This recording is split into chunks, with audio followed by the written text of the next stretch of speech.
The European Parliament on Thursday voted on a resolution calling on the Bangladeshi government to stop the killing of political leaders and activists. It's also called on the Bangladeshi government to allow free, fair and credible elections. Unfortunately, the text also is harsh on the opposition party, Jamat-e-islam. It singles out Jamaat on the violence when we clearly know the violence, every party is involved in the violence. What's your view on singling one party out for the violence? Well, I wasn't in favour of singling out one party as far as the violence was concerned, but we have to understand that what we passed on Thursday was a joint text from all of the different political groups. Now, we put the text in which called for the government to release the people that's detained, to stop the arbitrary detention, to hold a multi-party, inclusive election. That was all the Liberal group's text that was included. But we, of course, had to include text from some of the other groups, and some of the other groups were very harsh on Jamaat and the Bangladesh National Party. Our text was actually very balanced. It did call on all the opposition parties to end the violence, end the protests, and end the strikes. It all, as a quid pro quo for the government, stopping political repression, letting go the political leaders that it's detained, and moving towards an agreed formula for a new election. So the other political groups had put in text, some of them actually defining Jamaat as a terrorist organisation.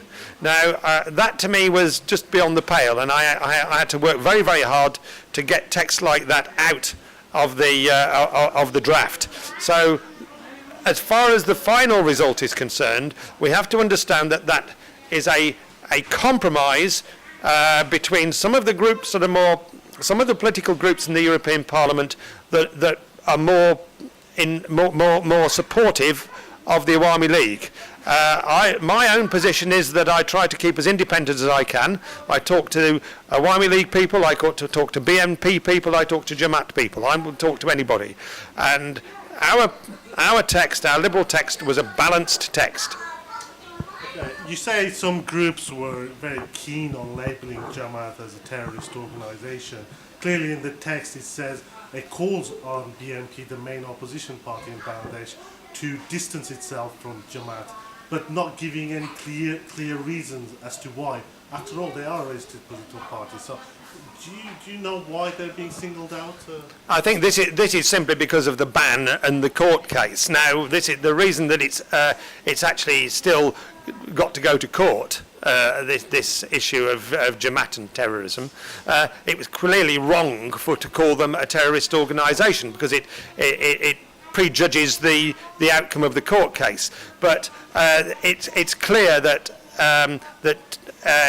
if the BNP are acting more independently for them, speaking for themselves, and Jamaat are speaking for themselves, I think it's more likely that we will get a positive outcome in terms of holding another election. My own view is that all political parties should stand in elections. Obviously, the situation of Jamaat in terms of its legal position is a matter for the Bangladeshi courts, and it's also something that if we cannot get a resolution before any rerun of the election, hopefully can be resolved shortly after the rerun of the election. I would hope beforehand, and it's certainly, and I've put this to everybody, I think that all parties, it's always best, all parties, whatever their politics can stand, whether they're Islamists or communists or liberals, conservatives or socialists, all parties should be able to stand in elections, and that's a democratic principle that I would continue to uphold.